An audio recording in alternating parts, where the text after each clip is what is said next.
Assalamualaikum warahmatullahi wabarakatuh. Saya Evandra Abdil Hakim Nasution dengan NPM 1805160494 dari kelas 6E Manajemen Pagi. Di sini saya akan menjawab soal nomor 1 ujian tersebut, yaitu pengadaan sumber daya manusia merupakan suatu tingkatan yang dilakukan oleh suatu organisasi melalui tahapan-tahapan yang mencakup proses penarikan, seleksi, penempatan, orientasi, dan indeksi untuk mendapatkan tambahan pegawai yang sesuai dengan kebutuhan perusahaan tersebut. Nah, pokok bahasan utama pada fungsi pengadaan SDM adalah proses di mana penarikan, seleksi, dan penempatan, orientasi, induksi untuk mendapatkan karyawan yang efektif dan efisien, membantu tercapainya suatu tujuan perusahaan tersebut. Nah, dan mengapa masalah pengadaan karyawan merupakan hal yang sulit dan rumit? Karena karyawan adalah aset utama bagi perusahaan yang menjadi perencana dan pelaku aktif dari setiap aktivitas organisasi. Mereka mempunyai pikiran, perasaan, keinginan, status, usia, dan jenis kelamin, pendidikan yang heterogen yang dibawa ke dalam organisasi perusahaan tersebut. Demikian jawaban nomor 1 dari saya. Lebih dan kurang saya memohon maaf.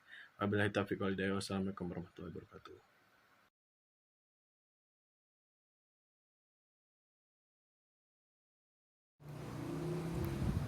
Assalamualaikum warahmatullahi wabarakatuh. Nama saya Fatia Sauma. Saya akan menjelaskan tentang job analisis atau analisis jabatan, yaitu suatu kegiatan yang mengumpulkan data, informasi yang menyangkut tentang suatu jabatan atau pekerjaan untuk menetapkan uraian jabatan atau pekerjaan dan persyaratan. Dan job analisis atau analisis jabatan merupakan bagian yang sangat penting dari sistem pengelolaan sumber daya manusia dalam suatu organisasi karena akan memudahkan kegiatan seperti perencanaan SDM atau sumber daya manusia, perkembangan dan desain jabatan, pelatihan, pengembangan karir, dan sistem penilaian prestasi kerja dan lain-lain. Dan semuanya itu harus berdasarkan pada analisa jabatan itu sendiri. Dan kegunaan analisis jabatan itu membantu manajemen perusahaan menetapkan tujuan, target, atau hasil yang harus dicapai dalam setiap pekerjaan.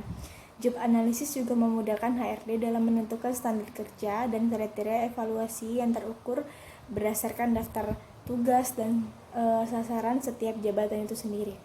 Demikian presentasi dari saya. Lebih dan kurang saya mohon maaf. Assalamualaikum warahmatullahi wabarakatuh.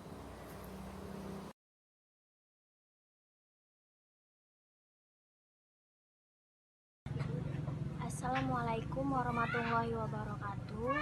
Saya di sini bernama Raida Ufaira, ingin menyampaikan tentang pekerjaan desain. Jadi yang dimaksud dengan pekerjaan desain itu adalah salah satu faktor pendorong keberhasilan produktivitas organisasi dan merupakan faktor penting dalam manajemen, terutama manajemen operasional. Karena selain berhubungan dengan produktivitas, juga menyangkut tenaga kerja yang akan melaksanakan kegiatan operasi perusahaan.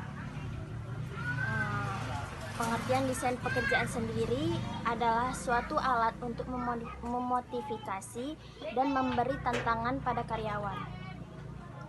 Oleh karena itu, perusahaan perlu memiliki suatu sistem kerja yang dapat menunjang tercapainya tujuan perusahaan tersebut. Tugas dan cara pelaksanaannya, kegiatannya itu mencakup siapa yang mengerjakan tugas, bagaimana tugas itu dilakukan, di mana tugas itu dikerjakan, dan bagaimana tugas itu dilaksanakan. Sehingga desain pekerjaan merupakan fungsi penetapan kegiatan-kegiatan individu atau kelompok karyawan dalam wadah organisasi tersebut. Dengan kata lain, desain jabatan sebagai sistem kerja yang dapat menunjang tercapainya tujuan perusahaan secara efektif. Desain pekerjaan mutlak dimiliki oleh setiap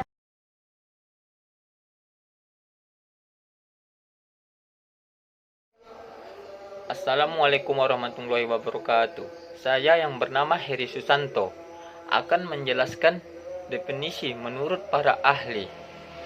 Manfaat apa saja yang dibutuhkan perusahaan jika mempunyai perencanaan SDM yang baik.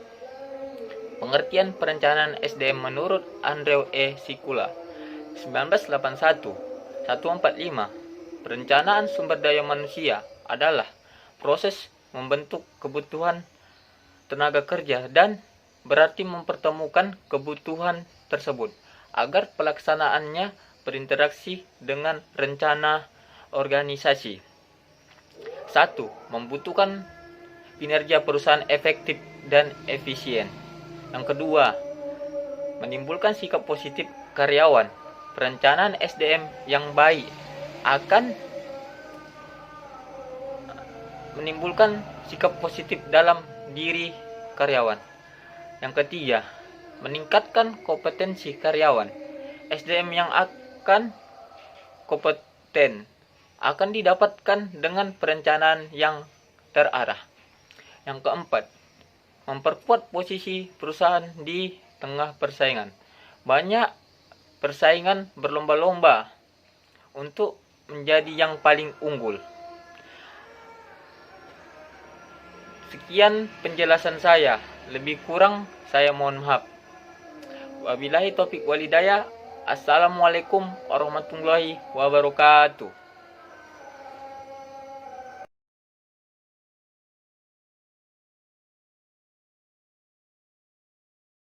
Assalamualaikum warahmatullahi wabarakatuh. Saya Ribda Abdillah akan menjelaskan tentang analisis kebutuhan SDM. Kebutuhan perusahaan akan sumber daya manusia di masa datang merupakan salah satu titik sentral dari fungsi perencanaan sumber daya manusia. Sehingga perusahaan butuh melakukan teknik analisis kebutuhan SDM. Bagi perusahaan sebagai teknik peramalan untuk memenuhi permintaan dan penawaran sumber daya manusia yang efektif bagi perusahaan. Tidak ada sebuah perusahaan pun yang tidak melakukannya, walau kecuali apapun ukuran perusahaan tersebut. Yang membedakan adalah metode atau teknik yang kompleks. Manfaat analisis kebutuhan SDM bagi perusahaan meliputi beberapa hal berikut. 1. Optimalisasi sistem manajemen informasi utama tentang data karyawan. 2. Manfaatkan SDM optimal mungkin. 3. Mengembangkan sistem perencanaan SDM dengan efisien dan efektif. 3. Mengkoordinasikan fungsi-fungsi manajemen secara optimal. Sampai di situ penjelasan dari saya. Wassalamualaikum warahmatullahi wabarakatuh.